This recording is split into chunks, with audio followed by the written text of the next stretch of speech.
I'm Big Dave with Nuke Sunrise, nukesunrise.com, and I'm going to show you today how to install the Superfortress harness system onto a mountain bike with riser bars and a lot of cables, which was probably the most difficult installation to do. I have a GPS on handlebars, a bell. I run a camelback hose out of the frame bag, and so this is going to be one of the more difficult types of bikes to do this install on. If you're running a 1x system with one derailleur cable and you're running flat bars, it's much easier to install this system. So I'm going to walk you through the steps of putting this on the bars. It takes a little bit of time, but once it's on correctly, it's extremely stable and will allow you to have a lot of control, and you will be able to enjoy your ride or tour better and not have to worry about stuff falling off your bike or moving when you don't want it to move or not moving when you need it to move. So the first thing we have is the harness panel with the pouch already installed on it, and I shipped these set up with a fake handlebar through here with everything attached to it, so you have an idea of how to route all the webbing. The best way to get things started is to take whatever you're going to be carrying in the harness system and fit it into the area where you think it will fit best. The cables on this bike are fairly short. A lot of people decide to extend their cable length so they can run their bag through the cables, like so, which I can't really do with this bike because the cables aren't long enough. So I can kind of fit it through, but this rear derailleur cable, or front derailleur cable here, is too short. So if you run longer derailleur cables, you can run the cables around the system. Brake hoses, if you're running hydraulic brakes, don't really matter much. They don't get affected unless you crimp them. So this is going to be pushed up into the system like this, with all the cables on top. So I'm going to need to use both my spacers underneath here to make sure that I'm not pushing on the cables too hard. I also run my brakes on this bike more like a downhiller or a BMXer or a motocross guy. So I have my brakes down, and so the brakes are kind of in the way as well. When I set it up for a really long tour, I will rotate the brakes up just a little, and I seem to be the exception among the bikepacking crowd, and so most people have their levers up a little more, so the master cylinder and so forth is not really pushing on the bag as much as you see with this system here.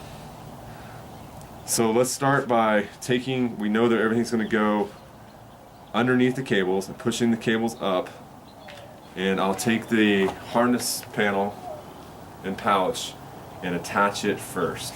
So I have the harness partially set up here. The middle strap is not on it yet. I can run the middle strap very easily if I want, just like the others, but it just slides underneath the webbing. And then I will run it through the back webbing of the pouch. And this helps secure the pouch so it doesn't bounce as much. So that's the way that should be routed. Then your buckles will be underneath, and the tapered end of the panel is what goes against your head tube. So I'm going to fit everything in here like so, and attach this around my bar. Sometimes you may want to run a cable or run this so the cable goes actually through it. Just depends on your bike and how you have it. And of course, the longer your tour or your race, the more time you'll spend setting this up so it works best for you. There's really the wrong ways that I have seen are people run the panel the wrong way, and so the panel is not protecting their stuff sack from their bike.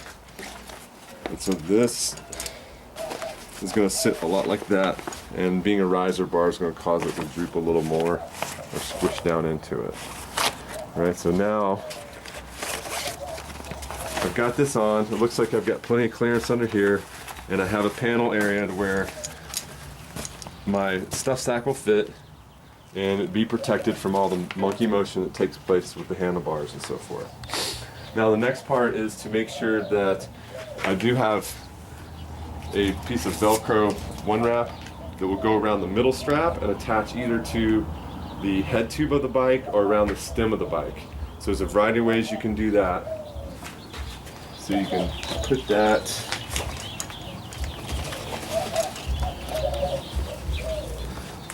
I'm going to put this here and make it go underneath the head tube, and so I'll get a, well, we'll see how that works. It's been a while since I've run this. That might be a little much, but that will keep it very secure so it doesn't bounce forward. Now the next step is to take the main straps that go around your stuff sack, and we're also going to run these around your handlebars so we get a real secure fit, and it helps make the the attachment points wider on the bars, pulls everything even a little bit closer. And so there's a tri-glide, and the tri-glide is going to fit underneath the handlebar upside down. So we'll run this through the tri-glide, around the handlebar. I'm going to go around that cable right there. I think it's going to fit perfectly. Through the other side of the tri-glide, and this will fit like that and go underneath this other piece of webbing, and then I'm going to feed it through the back webbing of the pouch to help secure the pouch around the system. So there's the way that'll look. All right, and I'll do the other side real quick.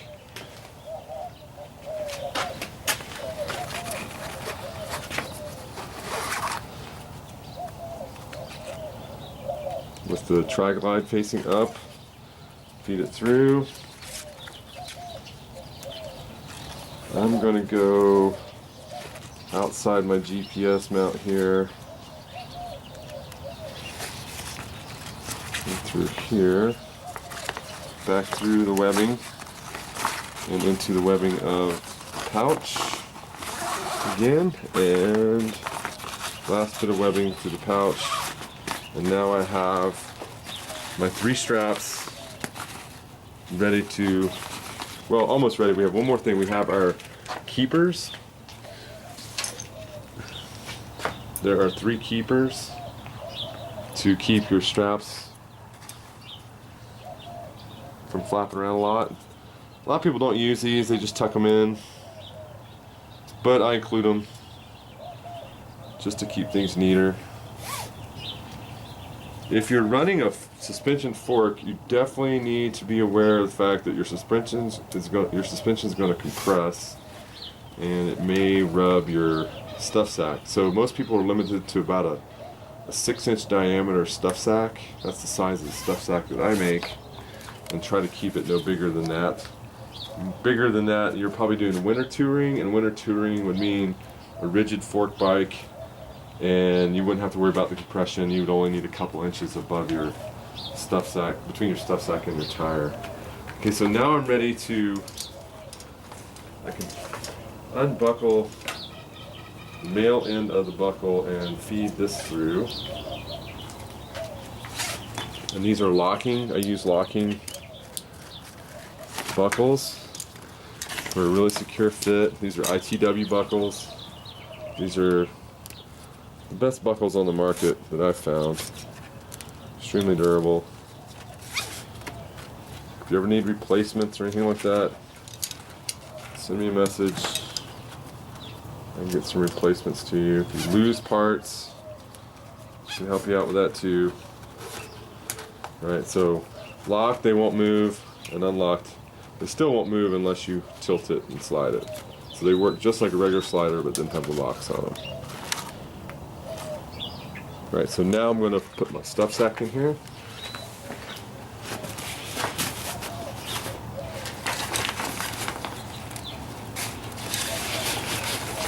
start with my middle strap, and I'll tighten my middle strap around it, pull it up, lock it, tuck it into the keeper. And if this is what you're going to use all the time, you might want to trim your strap. If you do trim the strap, make sure you seal the ends with a lighter or a hot knife. Actually, the best way to do it is to turn on your stove, a regular electric stove, and get the eye nice and red. And then after it's heated up, trim your strap and then touch it onto the eye. Alright, so there's my middle strap, my outer strap. Tuck it into the keeper. If you're running about an 8 to 10 inch stuff sack, the keepers will make more sense for you.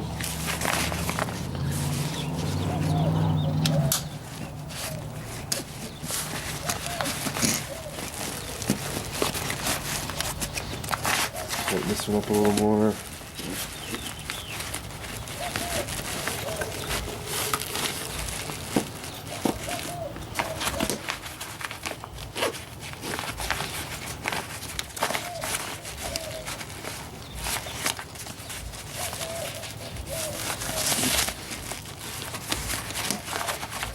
Make some minor adjustments as you feel fit, and